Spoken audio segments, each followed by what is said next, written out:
بسم اللہ الرحمن الرحیم۔ السلام علیکم فرینڈس۔ آج ہم ڈسکس کریں گے گیس کے درد یا ہارٹ اٹیک، سینے کے درد کا اصل فرق۔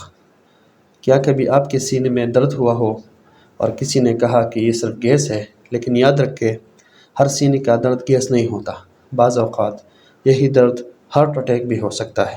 آج ہم جانیں گے کہ گیس کے درد اور ہارٹ اٹیک کے درد میں اصل فرق کیا ہے۔ اکثر لوگ سینے کے درد کو گیس یا تیزابیت سمجھ کر نظر انداز کر دیتے ہیں، جبکہ بعض اوقات یہ دل کی بیماری کی علامت بھی ہو سکتی ہے۔ اسی لیے ان دونوں میں فرق جاننا بہت ضروری ہے۔ گیس کے درد کی وضاحت۔ سب سے پہلے بات کرتے ہیں گیس کے درد کی۔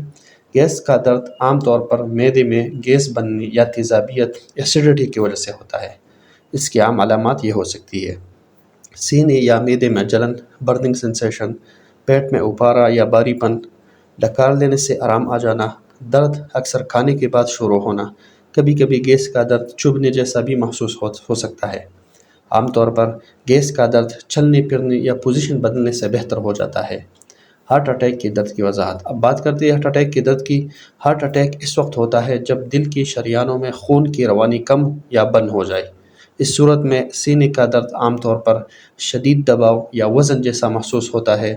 ایسا لگتا ہے جیسے کوئی بھاری چیز سینے پر رکھی ہو۔ درد بائیں بازو، کندھے، گردن یا جبڑے تک پھیل سکتا ہے۔ مریض کو سانس لینے میں دشواری ہو سکتی ہے۔ ٹھنڈا پسینہ، متلی یا کمزوری بھی ہو سکتی ہے۔ یہ درد اکثر چلنے، سیڑھیاں چڑھنے یا محنت کرنے سے بڑھ جاتا ہے۔ اہم وارننگ۔ ایک بات اہم یاد رکھیں، اگر سینے کا درد 10 سے 15 منٹ سے زیادہ رہے یا اس کے ساتھ سانس پھولنا، پسینہ یا کمزوری ہو، یا درد بازو یا جبڑے تک پھیل رہا ہو تو اسے گیس سمجھ کر نظر انداز نہ کریں۔ ایسی صورت میں فوراً ہسپتال جانا ضروری ہے، کیونکہ ہارٹ اٹیک میں ہر منٹ قیمتی ہوتا ہے۔ کن لوگوں میں خطرہ زیادہ ہوتا ہے؟ ہائی بلڈ پریشر ہو، شوگر ڈائبٹس ہو، تمباکو نوشی کرتا ہو، کولیسٹرول زیادہ ہو یا خاندان میں دل کی بیماری کی ہسٹری ہو۔ ایسے لوگوں کو سینے کے درد کو کبھی بھی نظر انداز نہیں کرنا چاہیے۔ یاد رکھیں، ہر سینے کا درد گیس نہیں ہوتا اور بروقت پہچان کسی کی جان بچا سکتی ہے۔ اگر آپ کو یہ معلومات مفید لگی ہو تو ویڈیو کو لائک، شیئر کریں تاکہ زیادہ سے زیادہ لوگ اس اہم فرق کو سمجھ سکیں۔